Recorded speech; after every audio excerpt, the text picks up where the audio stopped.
Good afternoon, and welcome to this episode of the Baylor Law School Roundtable.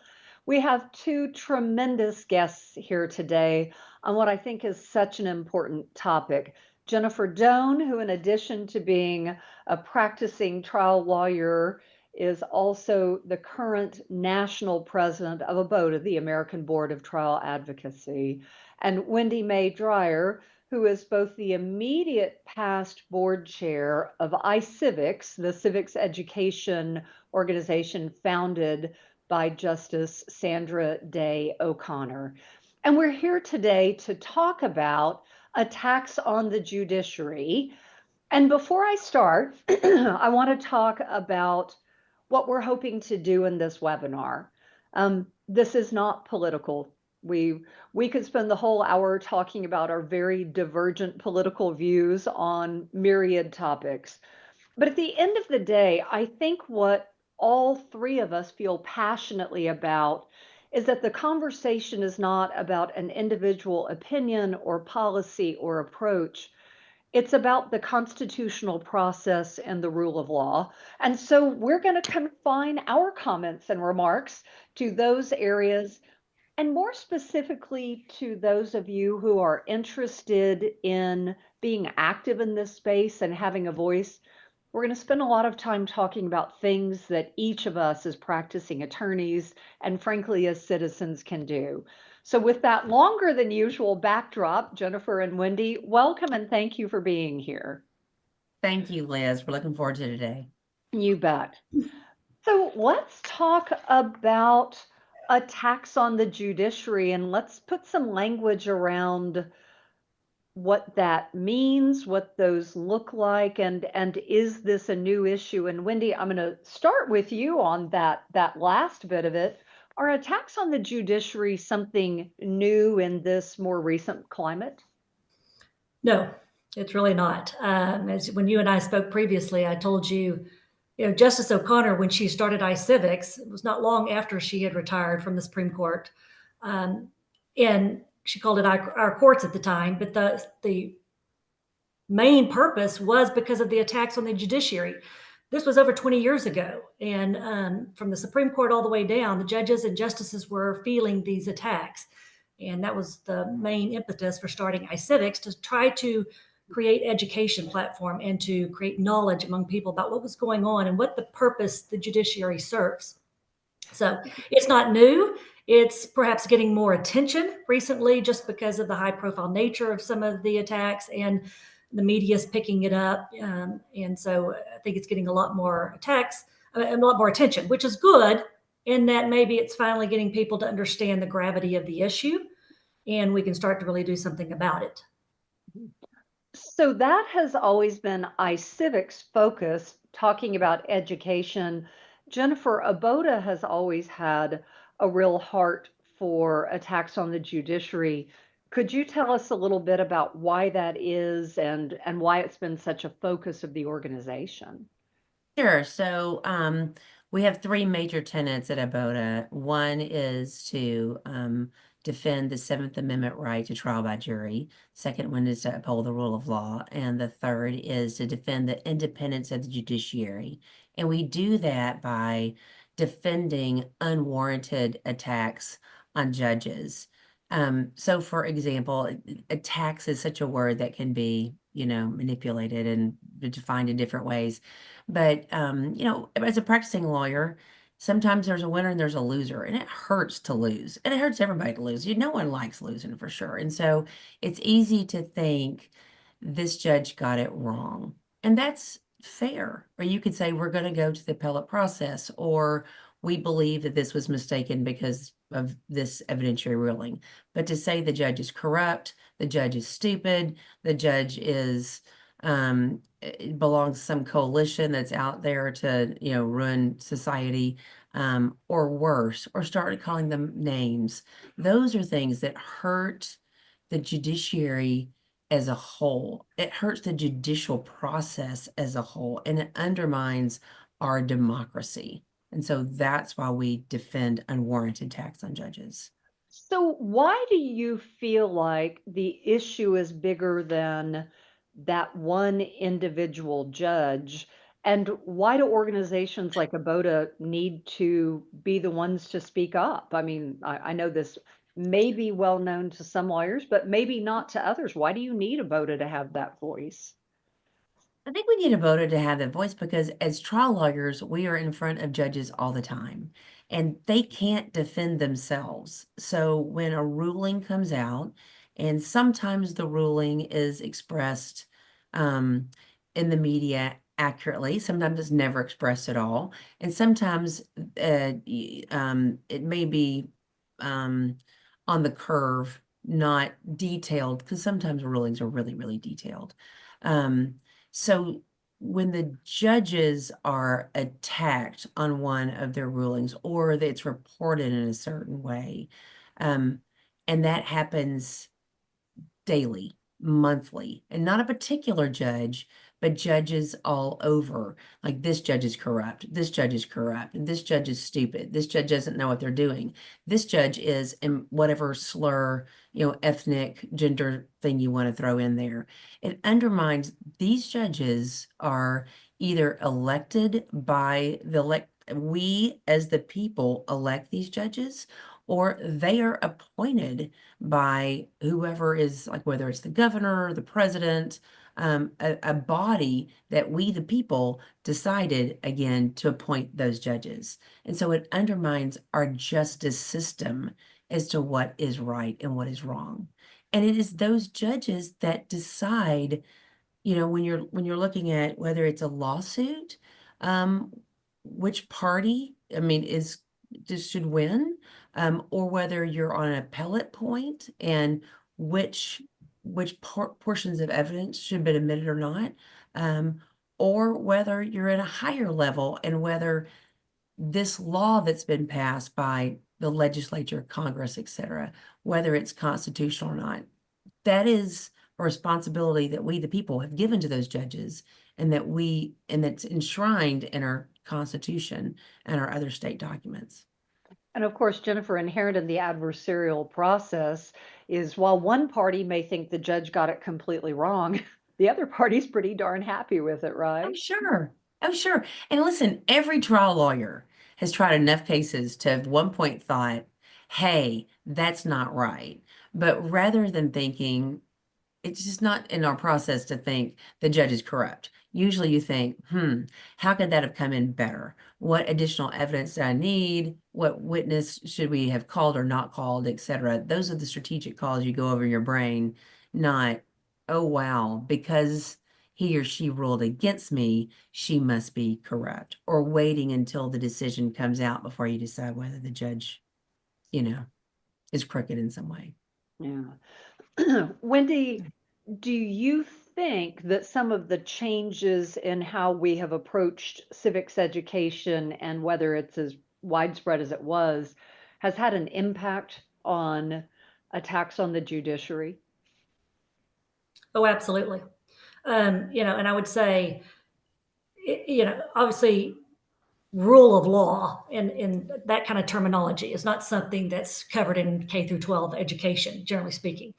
But there's a lot of precepts before rule of law that are important to understanding why rule of law is so important, why the idea of judicial review is so critical to our democracy and separation of powers. And those things, like the three branches of government and separation of powers, and simply the attitudes that go along with that, the attitudes, the dispositions of wanting to support your Constitution. There's some frightening statistics out there right now, just that came out in the last, I think, 2 years ago, where a lot of millennials were polled, and it's astounding. Over half of them think that America is a failed democracy, and what's even more frightening is almost 30% thought that a dictatorship might be a better form of government than a democracy. Hello, people. 30% of the people that are now going to be, moving into the positions of running our country think that a dictatorship is the right way to go. So we're losing generations that believe in the Constitution, they understand the foundations of our system of government, of our democracy. And that no doubt plays into not appreciating things like, the intricacies like the rule of law and why separation of powers goes away if you don't have that kind of ability. And the problem is it doesn't just stop there, because we've had really generations of an absence of real civic education in the school levels. It's always shocking to me.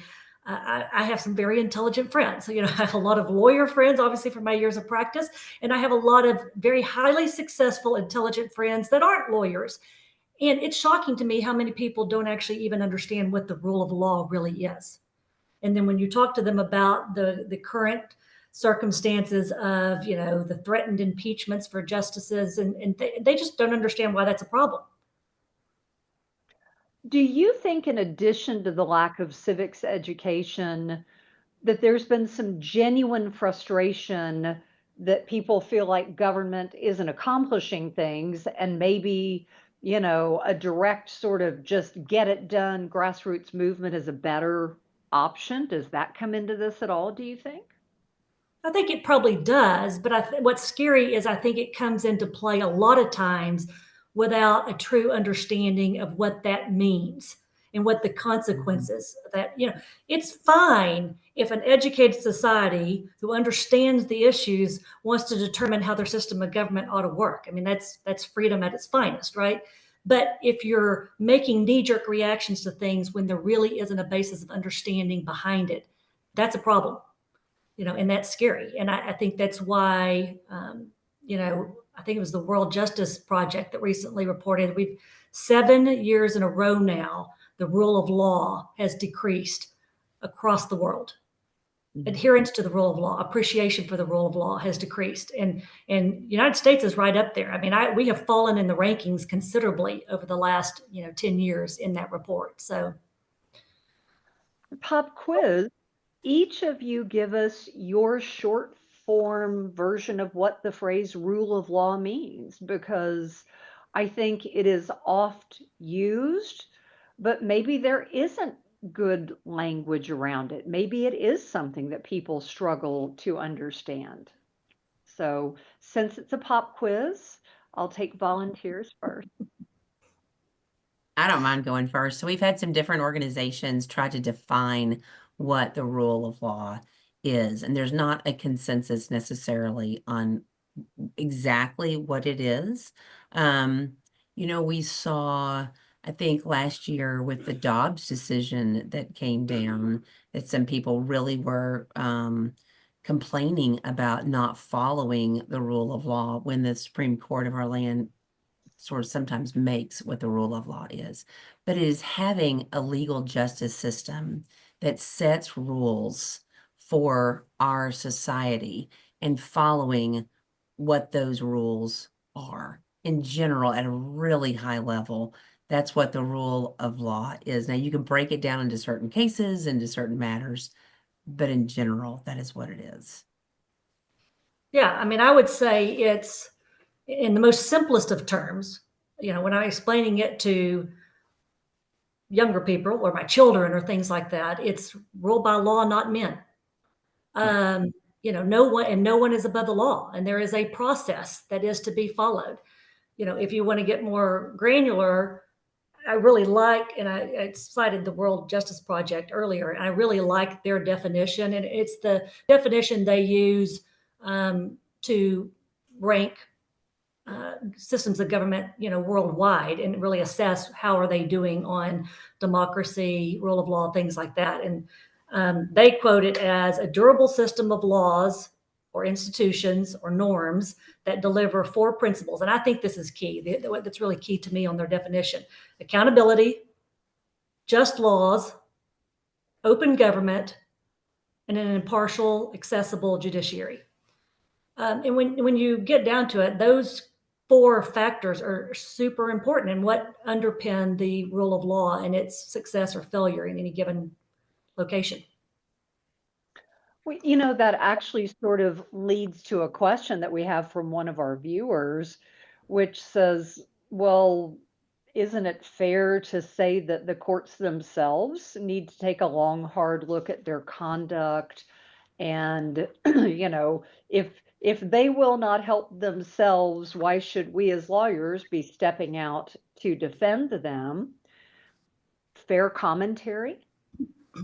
I think that's a fair commentary. I mean, judges, lawyers have ethical rules, and ABOTA stands for ethics, civility, professionalism, and integrity.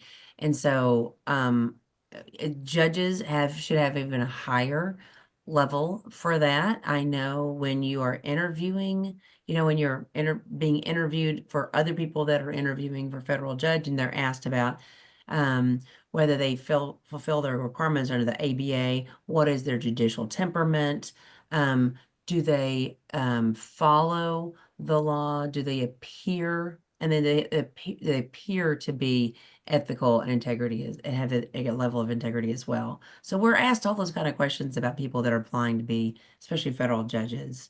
And I know that the federal judges at the district court level and the appellate court level are not only supposed to be ethical, but also to not have the appearance of impropriety as well. I know we've had some issues with the Supreme Court of the United States recently that have come up, and I think those are fair. Everyone thinks they're fair. Everybody does.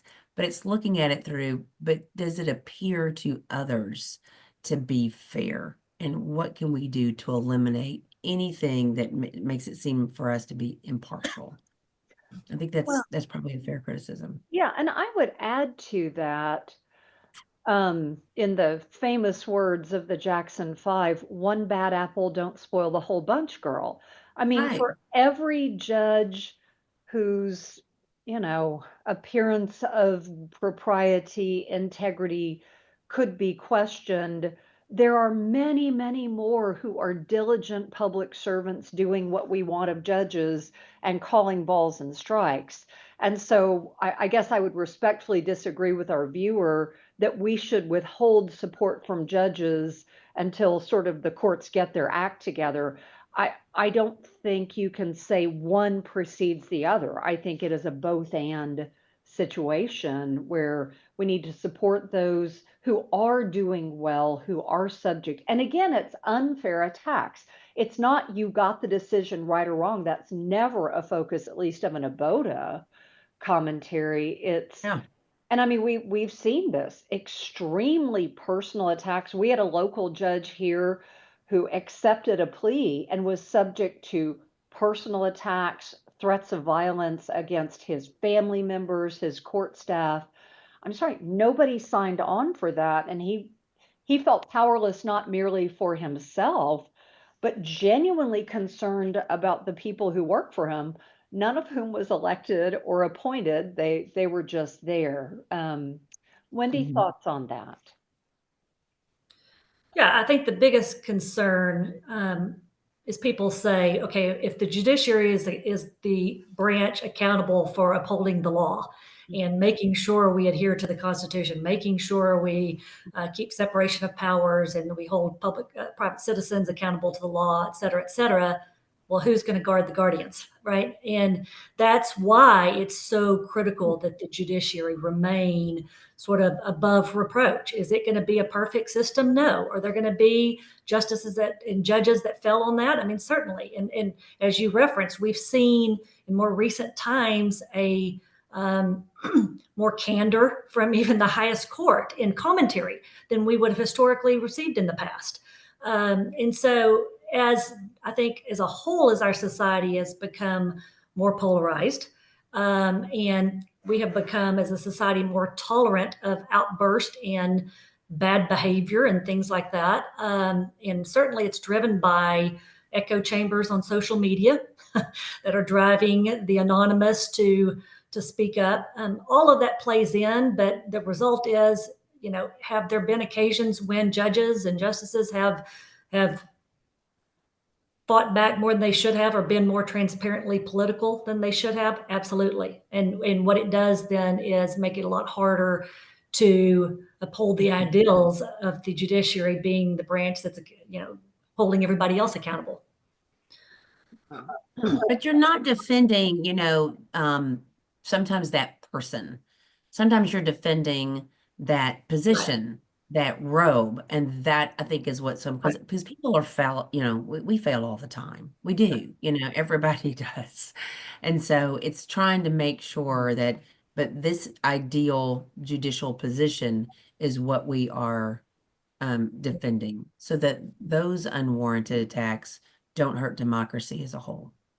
Yeah, and I think that both because of a lack of understanding of the judicial process, as well as just short-term frustration, I used to fuss at my children who would want to, quote, cancel people. And I said, really? So one thing you don't agree with, not even that it's objectively black and white, right or wrong, you just don't agree with them and you're canceling them as a human being. And I keep feeling like we're getting a little judicial cancellation here. Well, I don't agree with the way it was reported that you decided this case, or even the opinion if they read it. And I think, again, that undermines the integrity of the system because the judiciary is more than one opinion. And we're not powerless, ladies, are we? If if a lower court gets it wrong, I mean, we do have avenues to address that, right? Absolutely. I mean, impeachment is not the avenue when you feel like the judge has made an incorrect ruling. Either request for reconsideration, the appellate process. I mean, there's an extensive, elaborate appellate process that we could go through, so that if for some reason you think that your judge got this point of law wrong, or multiple calls or whatever it is, then that can go to the appellate courts. And usually those are panels that hear on the appellate courts. It's not just one person, but they're separate from that particular judge. And of course, in states with elected judges, if you really think they're a bum, vote them out. Run somebody Oh, against them. You run against them. You be part of the exactly. solution, not part of the problem Yeah. there. When you were talking about transparency with the courts and sort of a shift that we've seen to some extent with more recent Supreme Court justices, one of our viewers asked the question, so what do you think about the shadow docket? Um, does it help judicial efficiency? Does it erode the rule of law? Is there a black and white answer? I'll add that. That's not part of his question, but it's certainly part of mine.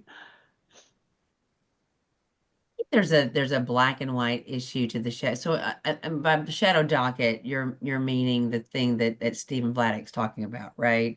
And it's more that the Supreme Court sometimes of the United States makes rulings that doesn't give all of their reasoning on the ruling. And sometimes those rulings don't get as reported as often as other rulings do. And then later on, there'll be an opinion where their reasoning is set forth, and they're adopting reasoning that they might have discussed over here that they didn't report in that ruling. That's probably been going on for quite, some time.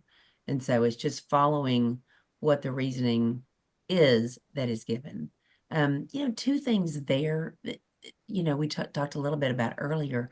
The media sometimes, if all the news that someone is getting is from the media of what the United States Supreme Court has done, Or that is sound bites from the media. exact sound bites, or somebody else's opinion on social media of that's really not fair to the court. I mean, it's really not. Their opinions are fairly straightforward. Most of them aren't that long.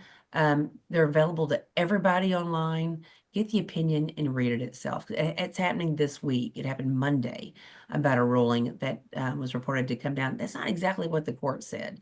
And so people get frustrated or euphoric, one of the two, about how the court has, quote, ruled when the court may not have ruled at all, in that way. It's just a process of education. And that's why what Wendy does with iCivics is so important, that we are educated as to what our system is, that we do have checks and balances, that the courts can decide whether certain things are constitutional. So for example, if the Congress made a law, or whether the president signed an executive order that said you couldn't worship where you wanted to, or you couldn't assemble somewhere. It is up to the courts to decide, no, that violates the First Amendment. And so it's basic things that they do decide whether certain laws, and understanding that that is how our system is set up, with checks and balances for separation of powers, and there's no one body that trumps another body. We're not a coalition government like we have, in England. So it's a lot of it's just education about what our system is. Yeah, and I would say, like, oh, sorry, go ahead, Liz. No, come on. The shadow docket is sort of, as Jennifer alluded to, that's been an argument for a while. It's a little bit new. I mean, the same type of stuff used to get said about whether the hearings were going to be recorded or whether TV should be allowed. It's all about this transparency aspect of it. Because of my civics work, I've had so much opportunity to be at the court and get to know many of the justices personally. And I wish I could communicate that information more globally than I'm even able to people, because they would get to know the people behind the robes and really what these good people are trying to do and how well they actually work together on a daily basis. And again, are they perfect? No. Have there been times when we can say maybe they said more than they should have, or whatever, or been, more transparently political maybe than they should have? But it really is, and they struggle with these issues of the shadow dockets and cameras in the courtroom and all of that kind of stuff on a regular basis. They're revisiting these things, trying to figure out what is the right balance between efficiency of the docket and getting things done, because they are really overloaded. And at the same time, getting, sorry if you can hear my dog barking in the background. In support, though, in support. Yeah. And getting, getting things done, but also being transparent enough, because they're keenly aware of the attacks on the judiciary. And from the Supreme Court down to federal appellate courts to federal district courts, even in state. I mean, I've yet to talk to a judge who doesn't want this changed, who doesn't want the judiciary to be seen in a better light, because they intuitively understand how critical they are as a branch to our system of government. Okay, so our next question is just the perfect pivot. And I think it's so wise. She said, yes, but the people who are on this webinar probably have some understanding of these issues, and the people who we need to educate probably aren't on, either because they're not on a Baylor Law email chain, or they're so entrenched, which is such a problem right now. And so I want to shift our focus, because I find it easy to feel helpless and a little hopeless sometime. And I refuse to think that lawyers can't do better than that. I want to go through and spend some time on what we can be doing. How do we reach the people who would not be reachable with a continuing legal education webinar or some of the channels that lawyers would necessarily use? Wendy, your focus with iCivics is more formative, is more younger, is more education based. What are things that the viewers on this webinar could be doing to try to effectuate change in this area? Yeah, so I'll speak first to, again, sort of the next generation, because that matters. But there's the whole other side of this, of what do you do with the adults that are involved in our country and are voting and participating now, that need to be educated. But certainly from a the next generation standpoint, I mean, that's one of the things, for those on the call that don't know, iCivics is the largest civic education provider in the country. We reached, I think it was I guess now we're up to over 2 million students a year that are regularly using our resources. It's a nonpartisan organization started by Justice Sandra Day O'Connor, as you mentioned.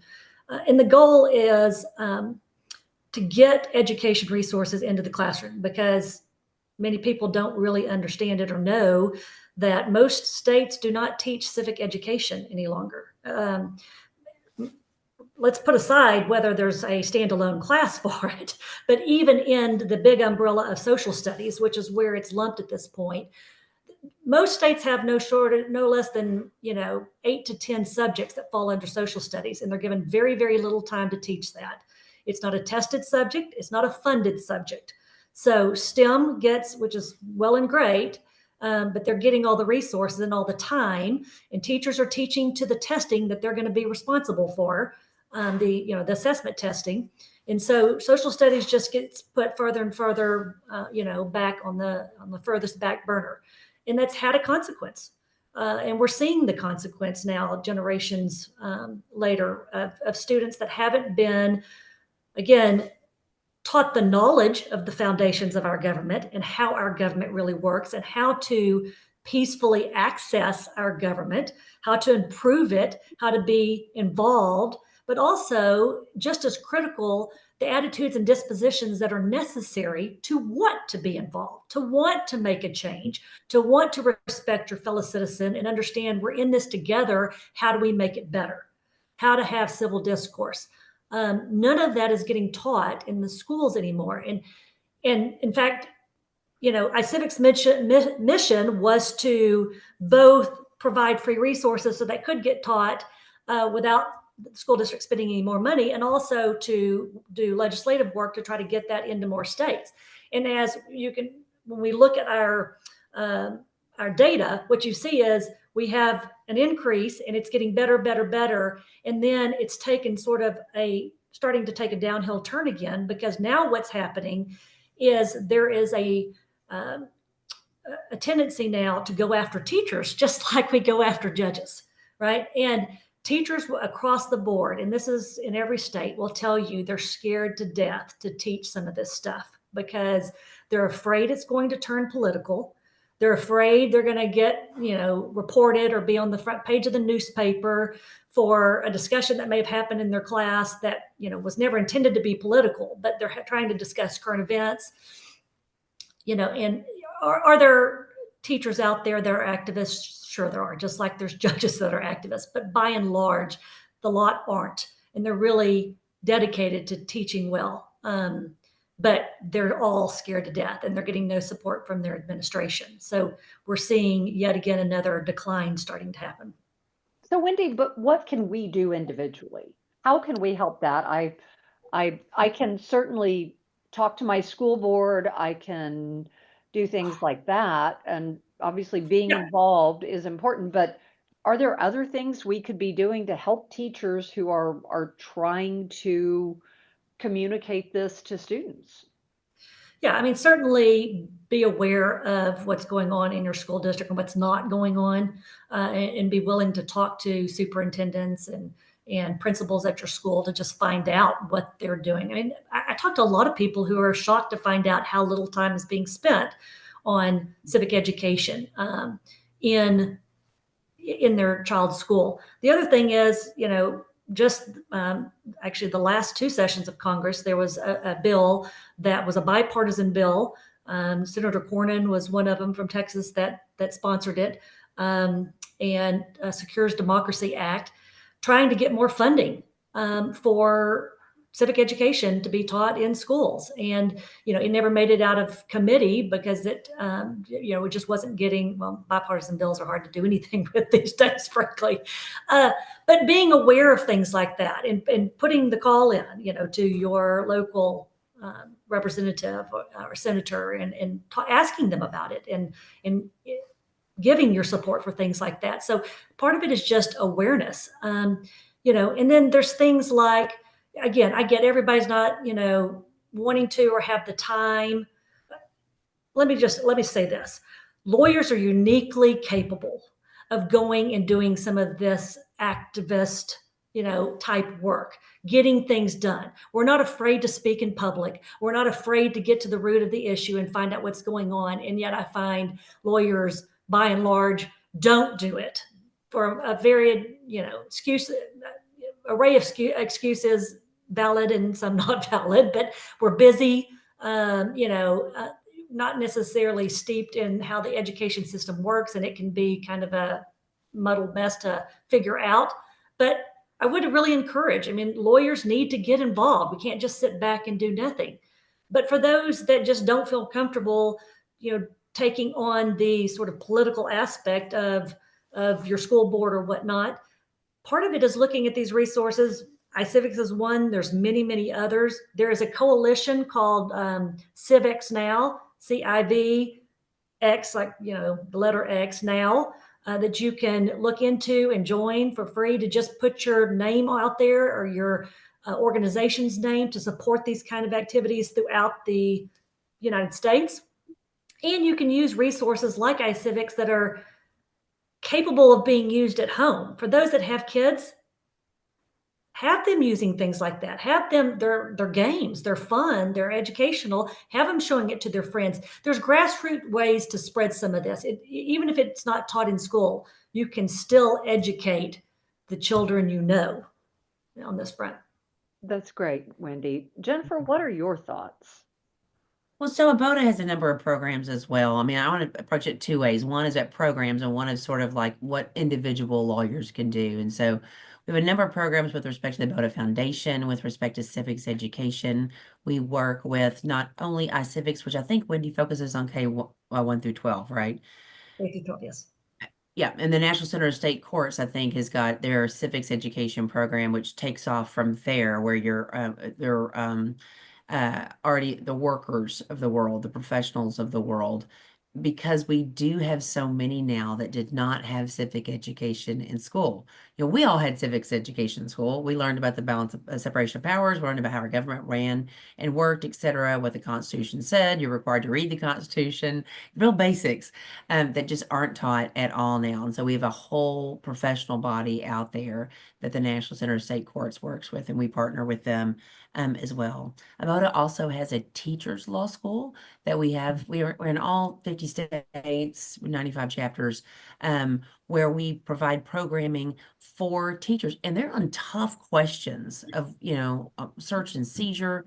We're working now with respect to defense of the judiciary and how you teach that to schools. And, I think we see a lot of pushback where, well, you're defending a Republican judge now. Where were you with this Democratic judge? Or you're defending a Democratic judge now. And I must say, it's not whether the judge is Democrat or Republican as to why you're defending the unwarranted attack. But Aboda has a record of defending both sides of the docket pretty heavily, whether it's the Fifth Circuit, it's a lot more conservative to the Ninth Circuit, or the Ninth Circuit. And so, so those programs are out there. But I agree with Wendy, as individuals, as lawyers, we should be speaking out. There's so many different avenues now to speak out. It's not just newsprint to speak on. It's social media. It is, and that needs to be carefully worded, not just something that you would shoot off and just hit send, like you wouldn't do that with a client that you're representing now, but something really thoughtful, not necessarily reactionary all the time. Some of it is teaching, it's affirmative statements on why civility matters. Why do we want to be civil as a society? Where does that get us in the long run? Why do we not want to attack judges when they get it wrong? I think, Chief Justice John Roberts recently, and he rarely ever speaks on anything, but there were so many calls and out there on social media that, oh, I didn't realize this judge was appointed for life. I guess we'll have to impeach him to get him out of the way. When you look back in the history of the 250 years we've been around as a democracy, as the United States, very few impeachments. Impeachments, are for things like only having hearings when you're getting paid extra by the parties, or requiring sexual. I mean, there are horrible things why judges get impeached. It is not that you had a reasoned opinion that might, in one party's position, be incorrect. The avenue for that, and seeking a remedy would be to appeal it. And so when Chief Justice John Roberts clarify that we don't impeach, there's well settled principles for how we appeal. Those are the type of really easy sound bites that we should echo and applaud, because we're teaching our society as lawyers, yes, that's right. impeach, we appeal if it's wrong. So, You yeah. know, it seems to me as well that there are opportunities for lawyers to educate in their community. I mean, I know that Rotary clubs and chambers of commerce and young leadership programs are often looking for content and speakers. And I do think that lawyers who can slow down and not be reactionary. I mean, this is something we spend so much time trying to impress upon our students here at Baylor and young lawyers generally. Firing off a half-baked thought does not make it a better thought. Taking the time to really think about that. And I think the lawyers who do that, whether it's Jennifer on a social media posting that starts with, I took a few days to think about this before I mean, there is an aspect of modeling the behavior that we want, but I do think that we're in a position to help facilitate civil discourse, to teach and educate things that we know as lawyers to groups who might or might not have that background just because of where, when, and how they were educated, et cetera. I think there's also an opportunity. Waco's been pretty active about hosting civil discourse workshops. I mean, you know, it's really easy to be super ugly about national people you'll never run into. It's a lot harder to be ugly about Susan, who I'm going to see in the produce department at the HEB. And so I do think on sort of a micro local community level, there's some real power in practicing both the educational aspect and also, you know, how to do this. And one of our viewers had a great point. Every time we interact with a client about a judicial decision, it's a teaching opportunity to explain. We don't firebomb the judge's house. We don't blow them up on social media. If we truly think they've made an error of law, guess what? We have copious mechanisms to take that up with a whole new, fresh set of judges or justices. And I thought that was a tremendous point that every day we can be that small change with our own clients and our own law firms. Yeah, Right. I mean, I would say oh, sorry. Okay. There's no magic pill here, and it's not going to be a quick turnaround. I mean, when we're talking about education, that's just never going to be a fast process, but it takes little drops every day. And so when we say, what can you do? It runs the gamut, like I said, of there's statewide and national, both levels, legislation that you can lend your voice to. There's groups that you can get involved with to lend your voice to. There's opportunities to give presentations like we discussed. And then there's just looking at your immediate spheres of influence and being willing. There's a growing trend in this country to have extremists voicing opinions and everybody else sort of silenced because they're too afraid to get into the fray for what it might cost them personally. And I think that's unfortunate because our greatest sphere of influence is to talk to the people that we interact with on a daily basis that we have a relationship with, and just have that civil conversation, whether they're of the opposite party or just have a completely divergent view from you on the issues of things like rule of law, or whether they just truly don't understand it, which I find to be often the case. Take the time to have a reasoned conversation instead of shying away from that conversation. It's sort of like the old adage, don't bring up politics on Thanksgiving dinner. I would say the opposite. We need to get back to learning how to have those conversations in a civil way instead of running away from them, because the silence is what allows the misinformation to just fill that void. And every one of us can do that. Even if you're not comfortable or you don't think you have the time to get on a speaking circuit about it or whatnot, you can talk to the people that you interact with every day and have those little conversations to help educate what is really going on here. What are the issues that are the truth as opposed to the sound bites they may be getting elsewhere. But you first have to educate yourself. And I think we sometimes assume every lawyer understands instinctively what the rule of law is. And I don't think that's true. I agree. I don't And I even know think, that they all remember the separation of powers, and right, right. that needs to be hit. Wendy's hitting it. Yeah, you've got to educate yourself first before you can talk intelligently with other people about it and get the information right. So take the time to do that and then talk to the people around you. It's going to be grassroots. It's going to change this type of stuff. Yeah. I think another thing that is important is we seem to place a premium on people who sound really right being right. And I think it has cost us genuine curiosity. I don't think I have ever changed my mind because somebody yelled it loudly at me. If my parents were alive, I think they would attest to this very strongly. But when I've set my own thoughts aside for a minute and actually asked people, why do you feel that way? How did you come to that conclusion? What do you know? I mean, genuinely, I'm often surprised at, my sister and I have very different political views. And I think I've said this before, we're going to have Sisters Meet in the Middle as a podcast one day because a disagreement is never worth our close bond. And so we are forced to listen to each other. And I would say if we could listen to strangers with the same sort of loving benevolence that we give to people who are close to us, I think we'd overcome some of these barriers to it. So next time you're intent on bashing someone down, pause and ask them two questions before you do it. I think you might be surprised by what you learn with that. Yeah, I agree. And we've got to go back as advocates, as lawyers, with what we do and what our training is.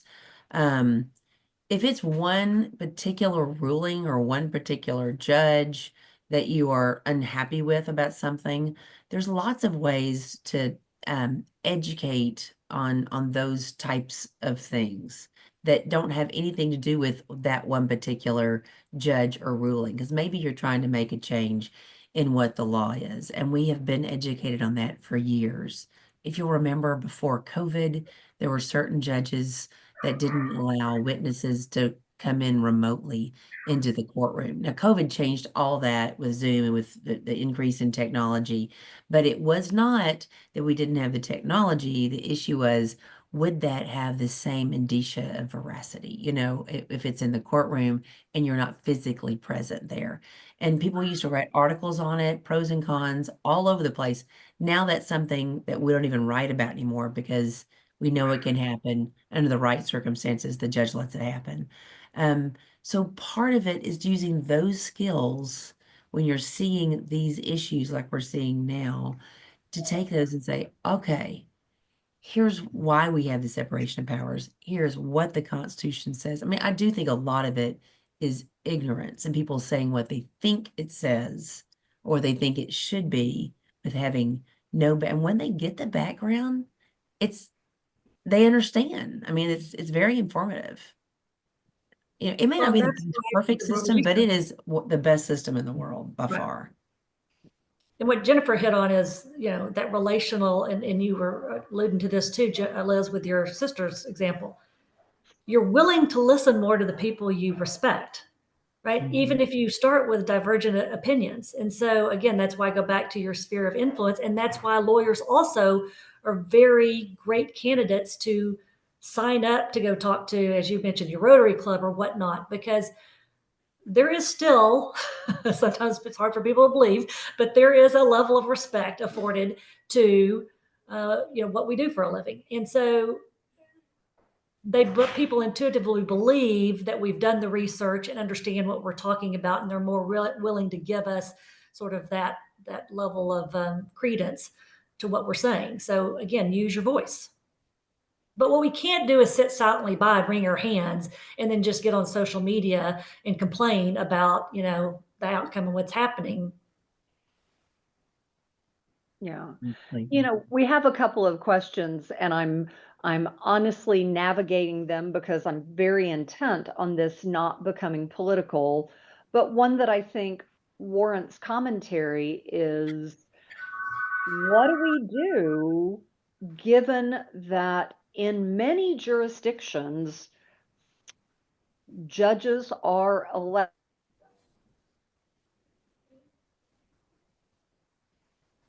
on the ballot, R or D or I or, whatever that is.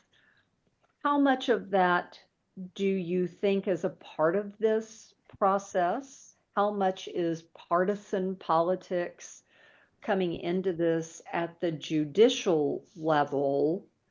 And does that ever warrant an attack on the judge?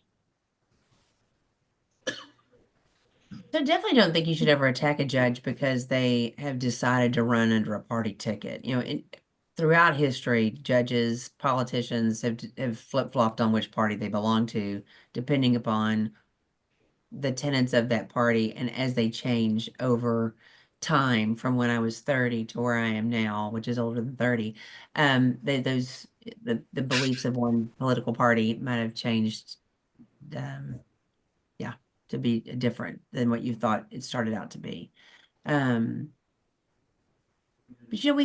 we have judges that may run under a party, or they may be appointed by a particular president, that on the federal side, that when they make their ruling, it has nothing to do with the party at all.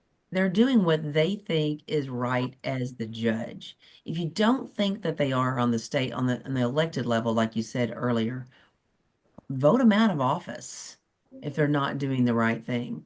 But on the federal side, we look at our Chief Justice John Roberts. He is the reason that we have healthcare today. I mean, he approved the Obama healthcare system, even though he was a quote Republican appointed judge. So he's not looking at, well, where's my party line and where is the tenets of the party, and I'm only going to rule in that favor. That is not anything, and they take an oath not to do that as our federal judges. So I would be very surprised. Yeah. And when you look at today, the particular issue that you were talking about, impeachment today, when the calls came from on the what we call the impeach-a-thon, whatever it was 3 weeks ago, those were Republican judges and Democratic judges. They weren't all Democratic judges. They were just happened to be judges that they felt that whoever was calling for that was ruling against certain things that were trying to come down. And sometimes those judges were just pausing the effect of a particular ruling or order so that more information could come in before it's actually ruled on. I think we saw a couple of those things that were ruled on this week. So it's just being more tolerant and not being quite so judgmental of something that may appear to be something in the media that is actually not. And Jennifer, I think you make a really good point. We are such an immediate gratification society that there is frustration that you can hit pause and say, let's take time to think about this. No, I want it to be right or wrong. I want an answer right now, now, now. It's like we're a nation of toddlers who can't wait in some ways. I think that's another great education point, that many of us think over important decisions in our life. I mean, despite the TV shows where you look at somebody and marry them on the next episode, many of us took some time to think about, was this a person we wanted to marry? Did we want to have children? Do we want to buy this house? Do we want to leave our comfortable big law firm and go hang out a shingle? Do we want to represent this client or not, knowing it's a risky case? And I do think that lawyers are well suited to explain the benefit of slowing the pace. That haste doesn't lead, especially when we're talking, I mean, it's often perceived that this is just about one case, but of course, the higher you go, the more the judges look at, no, how is this going to apply across a variety of situations? And so I do think that that educational component, explaining why taking time can be important, is another valid thing that all of us can do. Mm-hmm. Yeah, I mean, we're definitely in a rapid fire moment in history right now. And so, as much as people say this is great, things are getting done, at the same time, it's putting judges in a hard position. And we need to appreciate that. That, again, like Jennifer said, it may not always be a sheer disagreement with what's happening as much as, whoa, we need to think this through. And sometimes they have no choice because what's being, ordered or what's come before them is something that is taking place contemporaneously. And so they've got to, if they're even going to make a reasoned decision, they've got to put the brakes on. But there's a new movement of, I mean, Justice O'Connor, when she was alive, used to advocate relentlessly for no elected judges, all by appointment, even at the state level, because her philosophy was that was the only way to ensure that judges could truly be an impartial judiciary and not be politically biased. Now there's a big movement underfoot to, even at the federal level, to push elections for all judges so that you have, as you put it, Liz, almost this system of checks and balances against the judiciary. If you're going to guard the guardians, make them all elected, because people are believing that even if they're appointed, that's giving them cover to ultimately push their own, political agenda. And so it's, well, if we can elect them, then we have the ability to remove them from office if we don't like what they're doing. But you got to live with the cons of that as well, because you start voting a bunch of judges out when you don't know or understand, because you're not educated on what they're really doing. You could end up with throwing the baby out with the bathwater. Yeah, I think that's exacerbated when you only tune in occasionally to high profile decisions and you don't see the day to day of the body of work that is done. One of the things that well, 2 points. First, we had several really good questions about how this system, I mean, we have been focused today on attacks on the judiciary, but as we know, that is something that has been, not limited to judges, but lawyers are under attack as well. And so we didn't try to cover that today, but I will tell you that that is the topic of our May webinar, talking about what that is looking like for lawyers and some of the ethical issues that come with that, because just like with judges, this is not an easy opportunity for any of us. So that is coming up. But I really encourage everybody on this webinar to commit to doing something about this situation. It doesn't matter what your politics are, it doesn't matter what your position is. The more that we as lawyers educate, the more impact we're going to have. Other comments, lady, because I can't talk and type in the course number for our viewer who asked for it. I would I know just it can be say, frustrating. Oh, sorry. Go ahead, Jennifer. I would just say to I echo your comment to make sure that we get out to do something. As lawyers, I think we have an opportunity to speak when judges are wrongfully attacked, all of us, and educate as to why they are wrongfully attacked and what should be done, as opposed. And that doesn't mean you can't say that judge got it wrong. We're going to appeal that. We think that that judge didn't understand the circumstances or whatever, but it is the unwarranted attacks on judges. It is the attacks that are personal as on judges. It is the attacks that cause them to not be safe, putting their home address online, their children's home address online.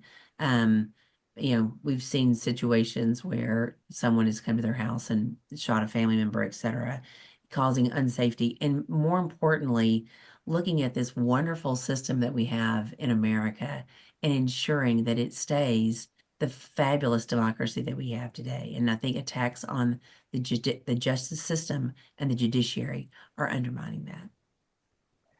We are out of time, which is hard to believe, but thank you so much, ladies, for all the important work you do in this area. Thank you for taking the time. I know, Jennifer, you're darn near across a dateline right now. I do hope that you'll join us back in May. And we will talk about how this is impacting lawyers. If you're a lawyer, you have probably seen some of the news about it, and we'll talk about how that's affecting each of us. And again, always with a solution, what can we do? Thank you and have a great day. Thank you, Liz. Thank you.